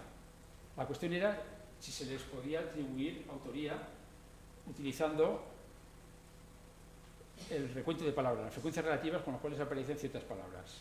Palabras que, por cierto, eran muy sencillas, eran palabras muy abundantes en los cuentos, son verbos habituales, preposiciones, etcétera, ¿no? Muy elementales. ¿Sería posible que cuando uno escribe deje su huella en términos de mayor uso de ciertas partículas? Esta es la cuestión. La respuesta es afirmativa y, de hecho, con solo 3 palabras se podía hacer la clasificación. Esas palabras eran 2 preposiciones, el tú y el epon, o sea, hacia y sobre, y luego el verbo auxiliar, would, y con eso se lograba, como eran 3 variables, una representación tridimensional donde quedaban bastante juntos los artículos de Hamilton, abajo los de Madison y cerca de los de Madison los papeles, los artículos de autoría desconocida. Lo que había que hacer era simplemente separar el conjunto azul del conjunto rojo. Esto es lo que se llama conjuntos de aprendizaje, ¿de acuerdo? Y luego utilizar este propio separador que tiene es una ecuación, una función afín, o sea, una función lineal menos una constante igual a 0, que toma valor positivo para los azules y valor negativo para los rojos. Y comprobar entonces que todos los artículos en disputa tienen para esa función valor negativo, es decir, que quedan de la parte de abajo del hiperplano. ¿De acuerdo? Cuando no es posible hacer esto, porque pueden estar intermezclados en términos técnicos, cuando las envolturas convexas tienen interiores que se solapan, entonces lo que se hace es poner una función objetivo a minimizar. En lugar de buscar la banda más ancha que la puede separar estos conjuntos, se busca una función de penalización que se minimice. Se castiga aquellos elementos que quedan mal clasificados. Y se pueden separar no solamente pares de conjuntos, sino conjuntos más de número muy superior. Bien, ¿para qué sirve esto como herramienta? Pues, por ejemplo, la lingüística forense. Se trata aquí no de trabajar con artículos constitucionales, sino, por ejemplo, asignar autoría a ciertos documentos que en el caso de la política vamos a ver, por ejemplo, el caso de quién es el autor de los artículos firmados con Q, el seudónimo de Quanon. Quanon es una especie de secta de extrema derecha americana, del alt-right. Bueno, pues se pudo, dos equipos independientes, haciendo lo mismo que hemos hecho anteriormente, pudieron determinar que había un periodo en el cual fue un periodista sudafricano, Paul Forbes, el que había hecho aquellos mensajes y que a partir de este momento fue un tal Ron Watkins quien lo había reemplazado. Es decir, se puede saber, usando muy pocas palabras, quién es el autor de cada artículo. Esto sirve, por ejemplo, para simplemente determinar quién es la mano oculta detrás de ciertos escritos. Bueno, eso no nos sorprende nada. Seguimos por ese camino. Vamos a pasar a un caso importante que es el de Cambridge Analytica. Bien, un analista financiero, Alexander Nix, creó una empresa, Cambridge Analytica, con la finalidad de manipular a los votantes. Aquí se trata de dar un pasito más adelante. Se trata de conseguir que voten lo que uno quiera. Bueno, evidentemente, esto lo hizo usando una base de datos gigante que le facilitó un analista de datos de la Universidad de Cambridge que trabajaba por cuenta propia sin autorización de la universidad. Es posible que de ahí venga el nombre de la empresa Cambridge que fundó este Nix, en la Cambridge Analytica, ¿no? En la que estaba también un tal Stephen Bannon, que todo el mundo conoce ahora, y luego un millonario que está siempre en la sombra, George Mercer, etcétera, ¿no? Es decir, gente de la extrema derecha americana. Lo que hicieron fue el Kogan, que fue el que facilitó los datos, lo que hizo fue crear una página web en la que la gente introducía de modo voluntario sus datos. Datos de tipo creencia política, religiosa, personal. Lo hacían de modo voluntario. ¿Por qué lo hacían? No me preguntéis, pero la gente metía esos datos. Luego lo que hizo fue pedir permiso para usar los datos a algunos. Tenía el permiso de, me parece que tengo puestos los números, ¿no? A lo mejor 200.000, bueno, creo que no se han puesto los datos, como 200.000 o cosa por el estilo, pero él había conseguido datos de 50 millones de personas, porque eran estos y todos sus contactos, de modo ilegal. Esos datos se los pasó a Facebook y bueno, a partir de ahí se produjo un escándalo impresionante. Facebook fue a los tribunales, tuvo que pagar 5.000 millones de dólares por utilizar información confidencial, no autorizada, pero eso no es dinero para la cantidad de dinero que pueden manejar las redes sociales. En consecuencia, este Wiley, que es un tipo que trabajaba para Cambridge Analytica y que se enfadó con la empresa porque lo denunciaron, le había creado una pequeña empresa, tiene una vida bastante interesante también, este hombre. Era informático autodidacta, se puede decir, aunque luego acabó teniendo una titulación. El caso es que en cierto momento se enfadó mucho y denunció a la compañía. Ese texto es bastante claro. Estaba distorsionando las creencias de la gente, introduciéndoles propaganda, etcétera, etcétera. Se dio cuenta y fue consciente y dijo: he creado un arma de guerra psicológica para el asesor de Trump, Steve Bannon. No sabía para qué servía mi descubrimiento y lamento profundamente lo que hice. Se arrepintió. Bueno, el caso es que nos vino muy bien disponer de esta información, pero pasan más cosas también. La ingeniera informática Frances Hauer, por su parte, reveló que Facebook había decidido en 2018 monetizar las emociones humanas. Esta decisión era importante porque el siguiente paso fue que se dieron cuenta de que lo que más movía a la gente eran no cualquier emociones, sino las negativas. Había que introducir miedo, resentimiento e ira. Entonces, las malas noticias, percutiendo sobre mucha gente, hacía que variaran sus percepciones y que se reprodujeran estos mensajes hasta el infinito. O sea, de repente habían encontrado la piedra filosofal de la política. Cómo manipular a la gente para cambiarle sus creencias. Hay mucha información en el libro de artículos publicados en revistas como Dios manda, en Scopus y en bases de datos, porque claro, también te pueden engañar con bulos acerca de empresas que generan bulos. Es un mundo resbaladizo, así que nos hemos tomado la molestia de buscar publicaciones que sean realmente fiables. Bien, esta señora había trabajado para Facebook entre 2019 y 2020, denunció a la plataforma tras el asalto al Congreso que tuvo lugar tras las elecciones que perdió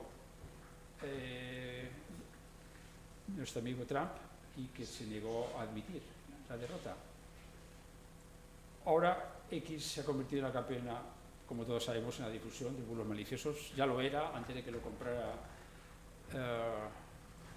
Musk y ahora ya más todavía, ¿no? Pero hay un problemita con los bulos, es que los bulos matan. Por ejemplo, este es un dato interesante, a mí por lo menos me parece curioso. En el periodo de tiempo en el cual se podía vacunar a la gente, pero todavía existía la COVID en Estados Unidos, el exceso de mortalidad en un par de estados, Ohio y Florida, no importa, pero importa que la muestra sea grande, de varios millones. Se produjo un exceso de mortalidad del 43% entre el grupo de crédulos que habían comprado las tesis negacionistas de las vacunas, a pesar de que los que se vacunaron los protegieron. O sea, eran gorrones de la vacuna y pese a todo, casi el 43% más de muertos de lo que les correspondía. Bueno, pequeño homenaje a los que hablaron y esperemos que sigan animándose a hablar, porque si no fuera por ellos no nos hubiéramos enterado de casi nada, ¿no? Cuestiones como la decisión que tomó Facebook un día de monetizar las emociones, el que descubrieron que las negativas eran las que importaban, la gente no se movía por las emociones positivas sino por las negativas, que son las que bloquean al parecer, etcétera. Bueno, aquí vienen lo de las respuestas a las preguntas y aquí lo dejaré.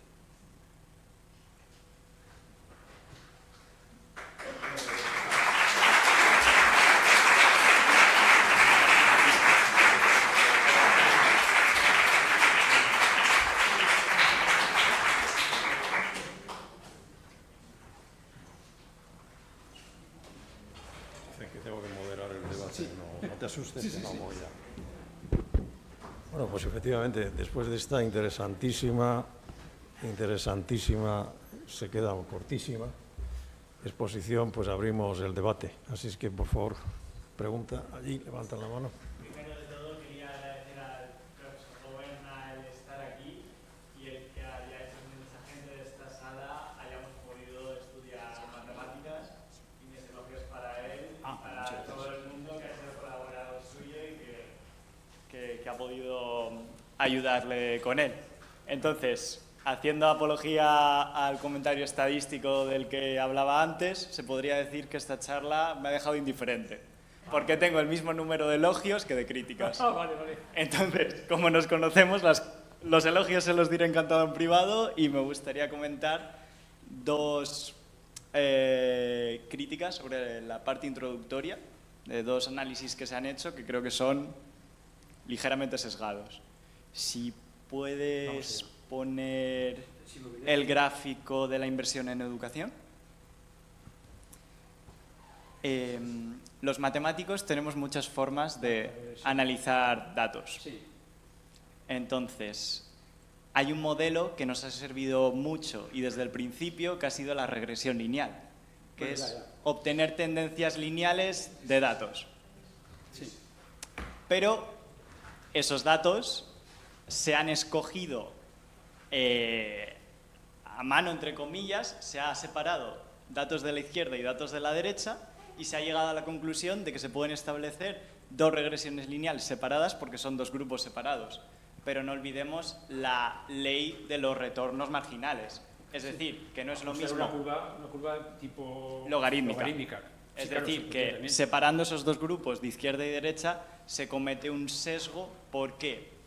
Por la ley de los retornos marginales, que no es lo mismo incrementar en 200.000 mi inversión en educación si eso significa doblar mi inversión que si solo significa el 20% de la inversión en educación. Vamos a dejar que Fran te conteste.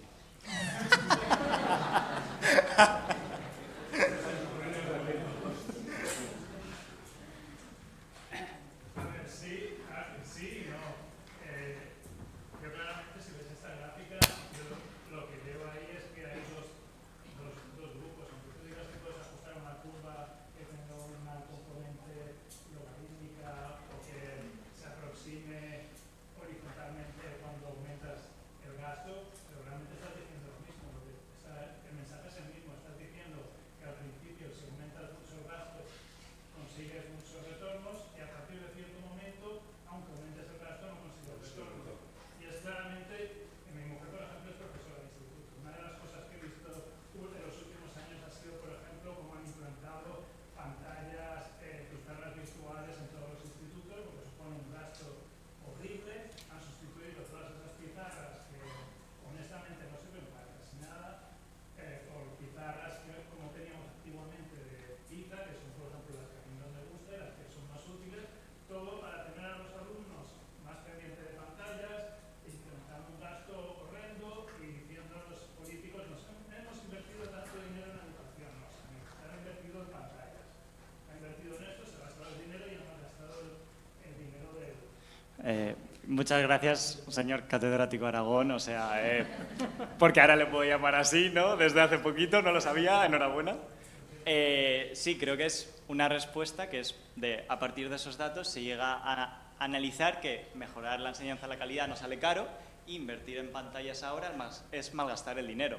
Pero no olvidemos que la inversión que se puede hacer en pantallas en países que pueden experimentar mucho desarrollo supone ese crecimiento más exponencial y la inversión que tenemos que hacer nosotros con los países naranjas en educación es tenemos que hacer mucha más inversión en educación para mejorar. Es decir, no apoyar la inversión en pantallas y en digitalización es un análisis sesgado. Y Miguel Ángel hablaba de hasta el Pentágono apoyó el desarrollo de los ordenadores. Sí, claro. Toda la tecnología ha ido acompañada del desarrollo. Negarse a ver que las pantallas en educación es una buena inversión por ver un retorno marginal, creo que es un análisis sesgado. Esa es mi crítica sobre ese gráfico. No sé a usted qué le parecerá. Esto lo teníais ensayado ya, ¿no? Antes de venir aquí, ¿no? No está No, porque... Bueno, yo aquí veo desde luego tendencia casi horizontal, o sea, una función logarítmica tendría derivada positiva y aquí no se observa mucho, ¿eh? Si quita las líneas, o sea, mira la nube de puntos y no me parece que el modelo que propone sea tan apropiado, tan claramente, no lo veo tan claramente, ¿eh? A mí por lo menos, la parte, desde la inversión de 50.000 en adelante, realmente creo que tiene razón uno. Claro, de todas maneras se lo puedes preguntar a él porque va a venir. O sea, si vienes el próximo día, el lunes próximo, tienes ocasión de preguntárselo. El mensaje de esta gráfica no era que no hay que invertir. No, claro que no es ese. Hay que invertir bien. Sí, Muy bien, eso. claro. Yo digo que las Muy bien, pantallas muy son bien. una buena inversión, Sí, solo sí, que va a verse sí. de manera marginal. Y es como se tiene que ver, por la gráfica. Ahí tenemos a la mujer de Miguel Ángel diciendo que no. Claro, yo que trabajo en un instituto más de 30 años, puedo decir que lo que hicieron al final, teníamos yo ya un grupo de TDC y nos pusieron la pantalla. No es eso lo que necesitan los alumnos de TDC, para nada. Entonces es como una excusa de decir que están invirtiendo un dinero en lo que realmente hace falta más profesorado, más diversificación, hace falta los apoyos, no para cambiar. principio de la inversión en la componente humana en los tiempos de la inteligencia artificial. No quiere decir Sí. con eso que no haya que comprar pantallas. Lo que quiero decir que no se pueden utilizar como excusa de mira lo que me estoy gastando cuando luego le estoy diciendo al profesorado. Vamos a analizar. A mí me encanta el debate, pero hay que tirarle a él. O sea, ahí La otra hay que duda disparar. que hago formulo en un minuto, crítica, al análisis que se ha hecho de los datos nucleares. Es decir, Sí. si nosotros calculamos que un error teórico nos sale de 10 elevado a menos 4, otra vez diciendo que la probabilidad es 25 veces mayor, estamos realizando un análisis sesgado porque solo estamos considerando parte de los datos que influyen en ese análisis. Evidentemente, teóricamente, el núcleo solo se funde con cierta capacidad. Pero ¿cuándo se producen los errores en el núcleo? ¿Por la física o por los errores humanos, de los que se hablaba al principio y del... En principio, las evaluaciones de riesgos de las centrales nucleares deben tener en cuenta todo, incluido el factor humano. También, desde luego, los aparatos, el material, deterioro, tsunamis, terremotos, ataque terrorista, todo entra. La creencia en estos números no es una cosa que afirmemos nosotros porque sea de Greenpeace, sino que la comunidad de ingenieros nucleares está de acuerdo unánimemente en que esto es cierto, aunque no lo digan en público,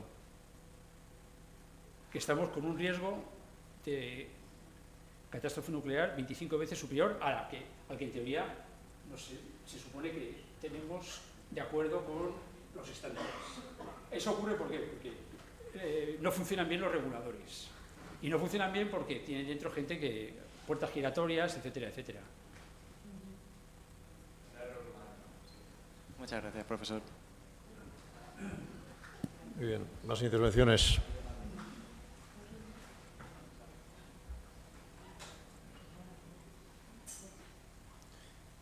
Bueno, en Fukushima hubo un problema que era, que no se dice nunca, que es un error de ingeniería civil.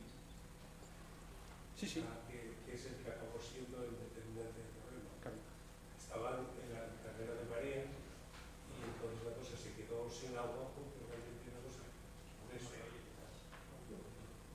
No quería decir simplemente que en el caso de Fukushima hay un error humano, claro, que fue que cuando se hizo un diseño resulta que se dejó, se puso donde estaba la toma de agua para, digamos, para apagar La refrigeración. Para el refrigerador, estaba, digamos, más bajo que el nivel de marea. Entonces ahí, pues, pero es que eso es muy difícil, eso se considera error, no se considera, bueno, sí. Bueno, sí, es un error. Lo que pasa es que puede ser imprevisible, ¿no? Cisne negro, ¿no? Sí. Muy bien, no hay más intervenciones. Bueno, pues, queridísimo profesor Goberna. Hay tres. ¿Queréis un poco más? Bueno, vamos a ver. Bueno, un poquito, vamos a ver, porque es muy cortito. Por ejemplo, Bien. la primera pregunta. La primera pregunta, que sí que guarda relación con el tema de la inteligencia artificial. Debería ser muy poco de tiempo. Neumann. En Estados Unidos no, pero- tiene como el gran... Sí, claro. Pero Pero ha hablado de Leontiev. Y Lo esto contaron, es por ejemplo, en importante. la película, en Oppenheimer, no lo mencionaron. No se mencionaron los matemáticos. Y era muy importante Oppenheimer. Claro. Bueno, aquí tenemos unas gráficas que le tomé robadas a Andrés. En la gráfica de la izquierda aparecen las producciones científicas de chinos y norteamericanos y se ve clara superioridad de los chinos. En la creación de empresas del sector de inteligencia artificial, bueno, esta partida, es decir, que aquí tenéis que hacer la prolongación arriba, se sale, Estados Unidos sale, pero el segundo país es China. Y entonces preguntaba esto en su libro y claro, es una cosa que me interesó, ¿no? ¿Qué pasaba con la matemática china? O sea, se supone que un país no puede desarrollar una buena inteligencia artificial si no dispone de buena matemática. Eso parece claro. ¿Cómo China se hizo con las matemáticas cuando su nivel en 1900 era tan bajo?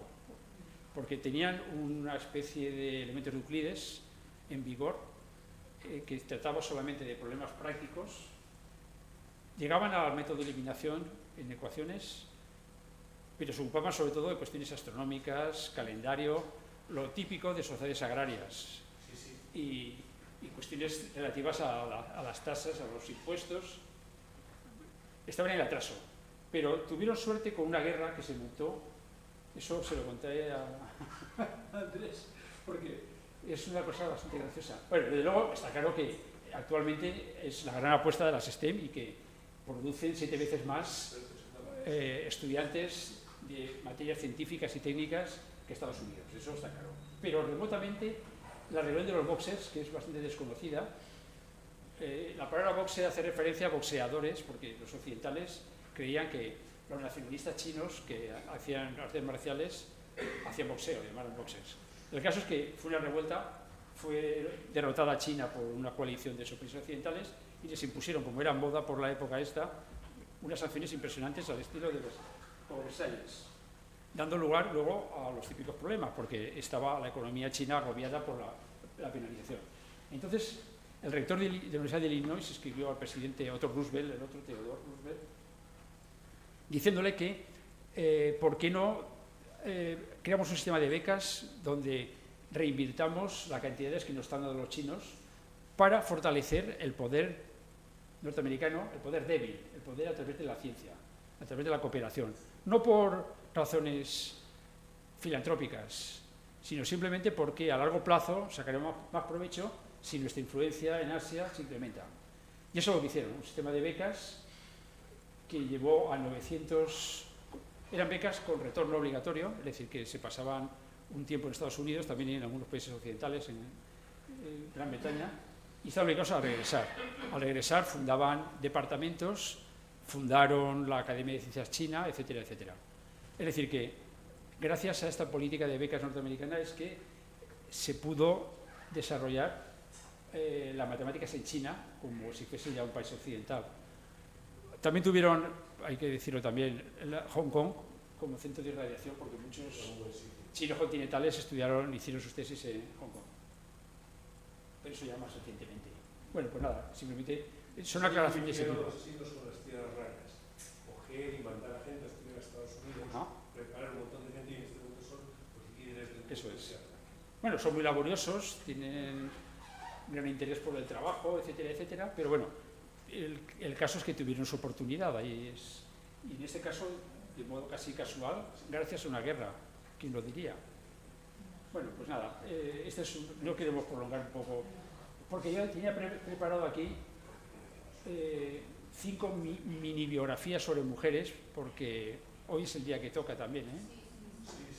Bueno, son mini biografías porque habréis visto que no ha aparecido más que Haugen, solo una mujer en toda la charla, y por eso preveía que me ibas a preguntar, ¿por qué no aparecen más mujeres? Bueno, pues simplemente porque no tuvieron oportunidades. Vamos a ver en pocas palabras. Aquí tenemos Florence Nightingale, que la conocéis como la fundadora de la enfermería moderna, eso lo sabéis. No pudo estudiar matemáticas, ella quería, se buscó un profesor particular que fue James Sylvester. Por cierto, los apellidos eran cambiados. Seguramente, desde luego Sylvester era judío, era Jacob, me parece recordar el apellido. Y Nightingale, que significa ruiseñor, tampoco era original, sino que en el 19 cambiar de apellido era como cambiarse de camisa. El caso es que pudo estudiar clases particulares y eso lo aprovechó para luego, cuando estuvo en la guerra de Crimea, desarrolló métodos estadísticos precisamente para el tema de salud pública. Es bien conocido el caso. Están ordenadas cronológicamente, así que son generaciones que van empalmando. Aquí tenemos a Sofía Kovalevskaya, que es conocida por una novela que se titula Demasiada felicidad, no sé si os suena, de la premio Nobel, ahora muy discutida, Alice Munro, discutida porque salió un escándalo relativo a los malos tratos que su marido propinó a una hija, ¿no? Y que ella habría consentido por esta mal vista. Pero bueno, esta señora se casó deprisa con un señor que se brindó porque ella quería salir de casa. Era hija de un militar, de general ruso, y gracias a eso se pudo ir a Berlín a estudiar. Pero se ve que no miró las condiciones para el ingreso en la universidad y no admitían mujeres. Y tuvo la suerte de que Weierstrass, que los colegas matemáticos lo conocen bien, le dio clases particulares un par de días a la semana y se formó con él, lo admitió siempre, que le debía todo a él. Y bueno, lo interesante es que fue la primera catedrática de matemáticas en Europa, lo fue en Suecia, y que un escritor y pintor, dramaturgo, Strindberg dijo de ella: una catedrática es un fenómeno pernicioso y desagradable, incluso se podría decir una monstruosidad. Ahí queda eso. ¿Cómo se puede decir barbaridades? Aquí tenemos un nombre de 6 mujeres de las que participaron en el ENIAC, 2 de ellas fotografiadas en aquella foto que saqué antes. Pasaron desapercibidas, pero no se limitaban, no eran las mujeres del refrigerador, simplemente eran matemáticas reclutadas en la época de la Guerra Mundial, porque faltaba mano de obra femenina. La Guerra Mundial fue muy importante para movilizar a las mujeres. ¿Había una película sobre eso? Sí, efectivamente.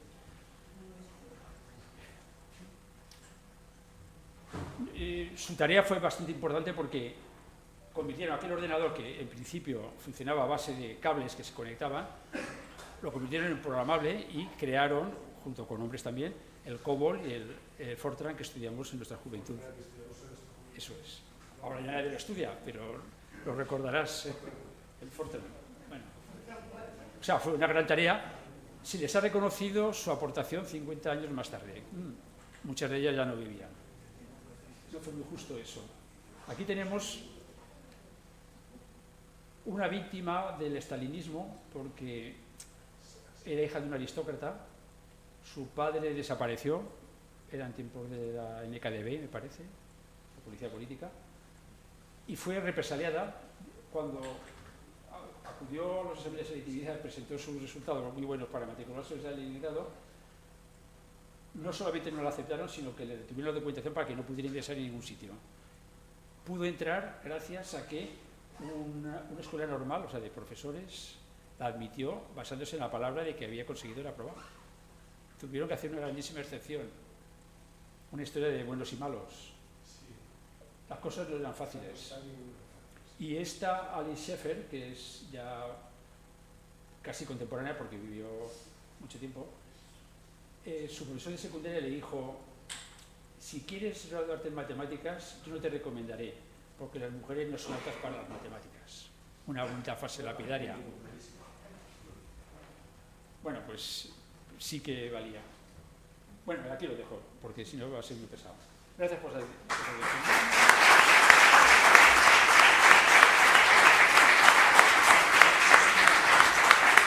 Muchas gracias.